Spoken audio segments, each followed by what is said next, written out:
Hi everyone, welcome back to the podcast. And I'm your host, Carrie Davis. And today we are joined by a very special guest, a great enjoyer of sustainable fashion. Here is Noah Lee. Hi. So today we're going to be talking about the UN's goal that by 2030 we want to substantially reduce waste generation through prevention, reduction, recycling, and reuse. And fashion is the world's second largest polluter in the world after oil.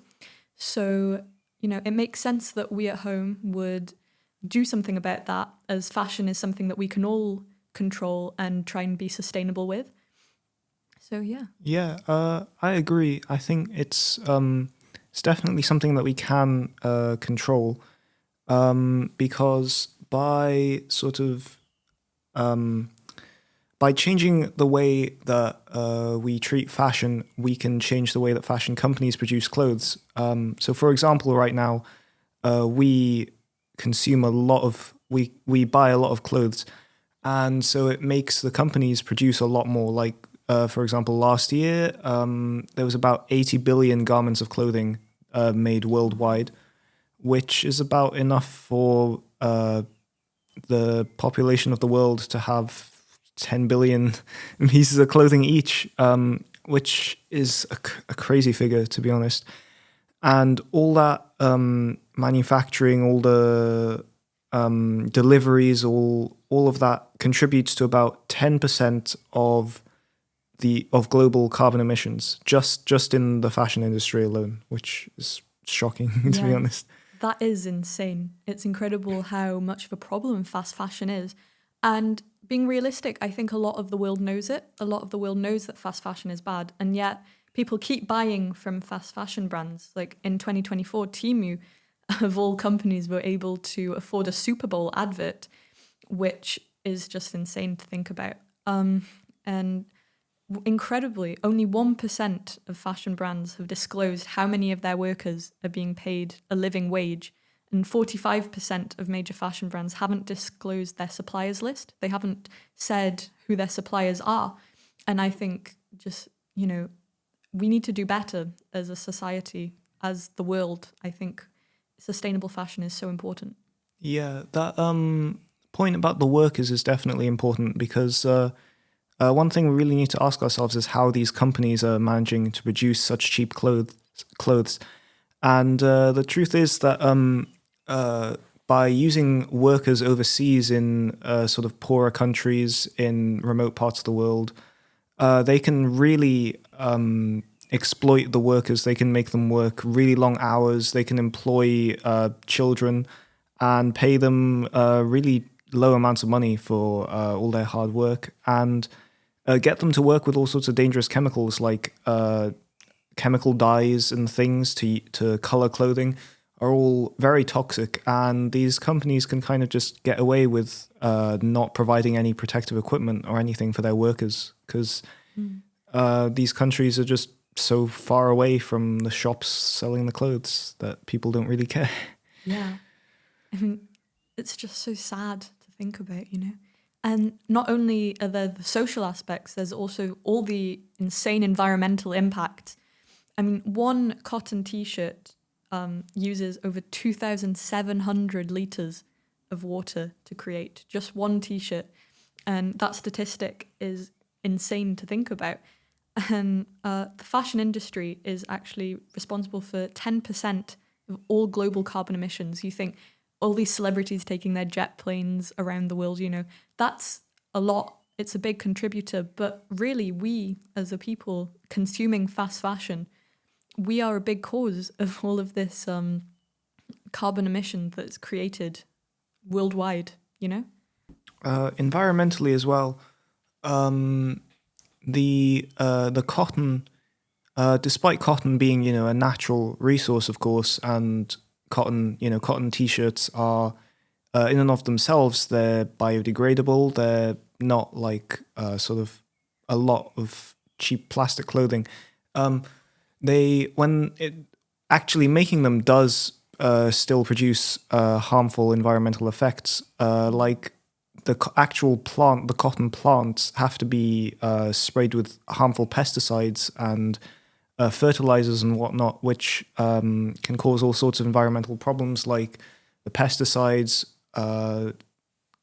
Well, they're designed to kill all sorts of insects, and so they're really harsh chemicals that can damage the plants, damage the soil, damage the surrounding areas, surrounding crops, and artificial fertilizers can also run off into water bodies nearby and cause certain plants to over-reproduce and kill off everything else in the ecosystem, which is really bad. Yeah.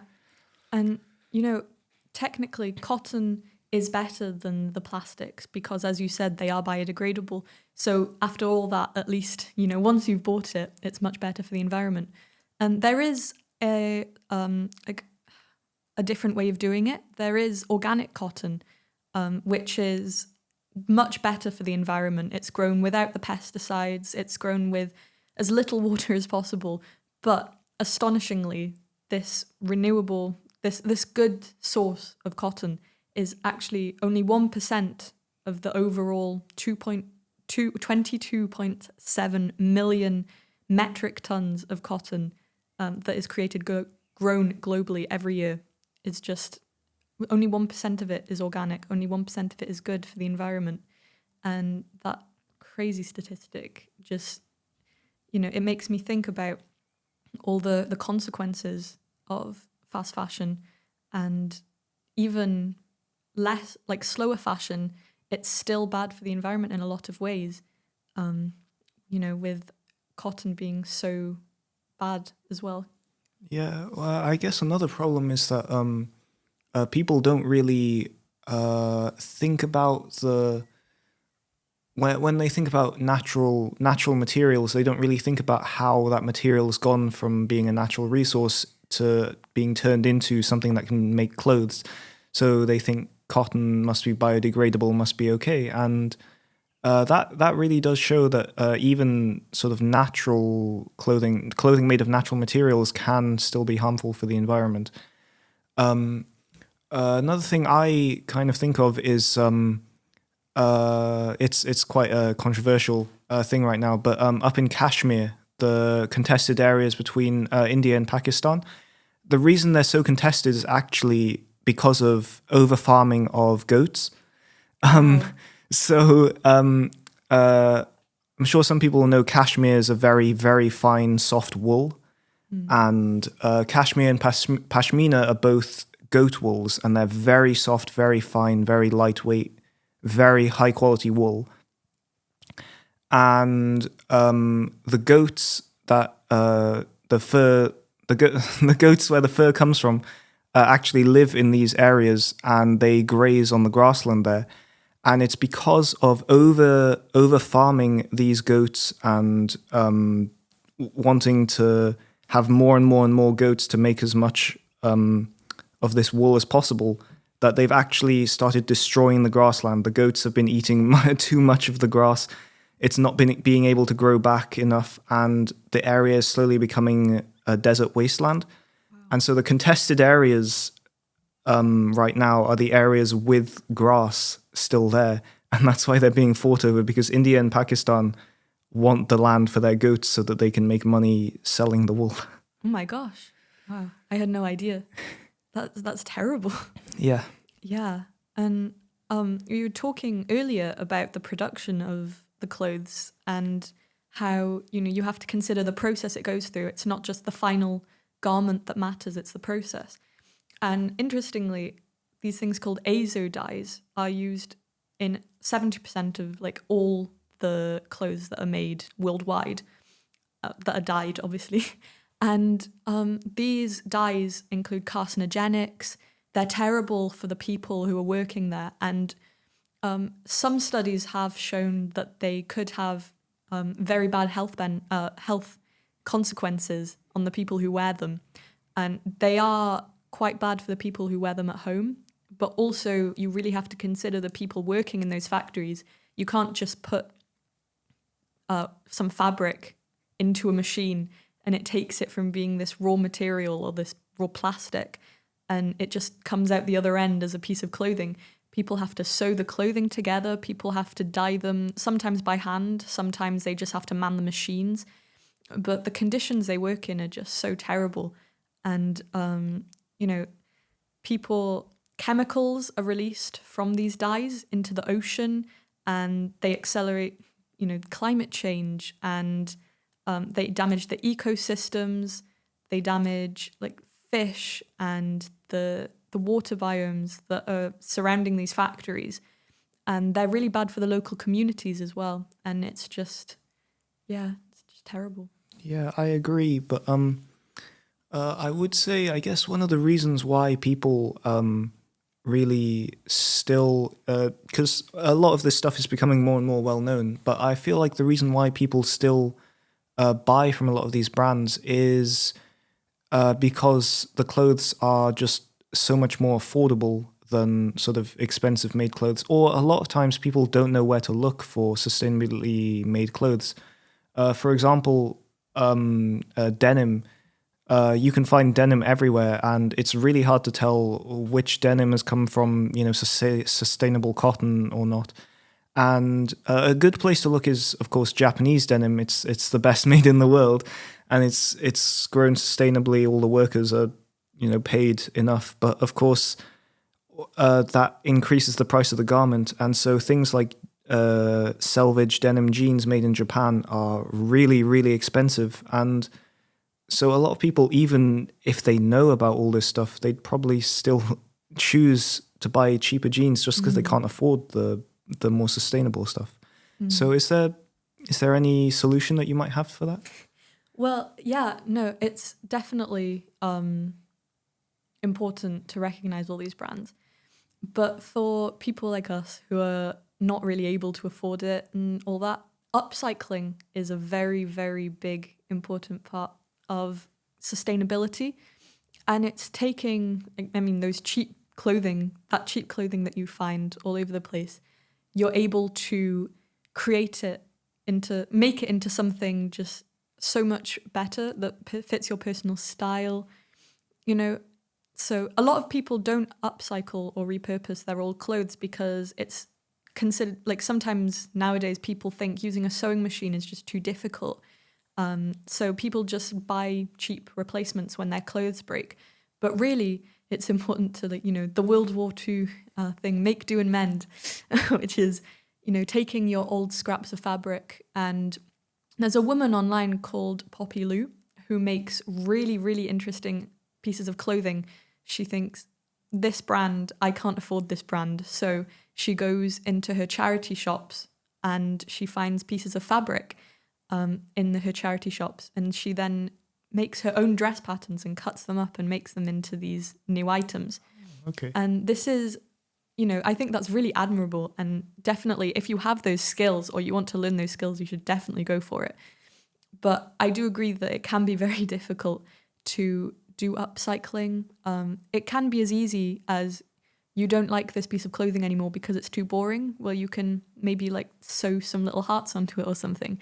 Or you could buy some patches off of Etsy and sew those on. Those are usually made by people, handmade, not too bad for the environment. And yeah, it's just very important to do stuff like that. Shopping secondhand is a very big part of it. I know that we both like shopping secondhand a lot. And I believe your outfit that you're wearing at the moment is mainly made of secondhand items. Yes, it is. Yes? Yes. So, yeah, no, it's shopping secondhand would be my biggest piece of advice. How about you?